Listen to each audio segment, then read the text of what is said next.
We're doing these white space sequences, these educational segments. We're doing these black space sequences. It's David!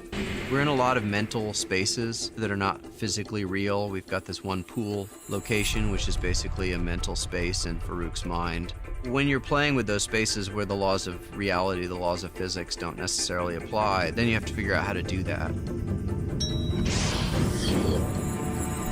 As I write these scripts, I'll call my production designer and warn him what he's going to have to do. That's a bad idea. Michael Wiley, production designer, had great fun in how much can we push the boundaries of representational space. Every time we step onto a new set, it's more weird and wonderful than the last one. It's exciting the way that you don't quite know what it is till you get there. All of us read the scripts like fan fiction. Each time you turn the page, you're like, yeah, right. How are you gonna shoot that? And then they do it. One of the tenets of production design is that it's meant to go unnoticed. It's meant to propel the story forward, and you have to do it in a very subtle way. We're trying to not show a world that you recognize, but it's meant to be a nagging feeling. Like, I don't understand why that looks like that. Our job is to distort the reality and make the audience, like, they really don't know where they are.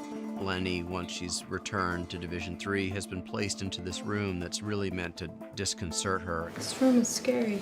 This feeling that she's dangling hundreds of feet above the earth, sitting on a table on the ceiling. Are you guys suspending the laws of gravity or something? It's a very powerful visual idea, and then the question becomes, okay, well, how are we gonna pull off that feeling?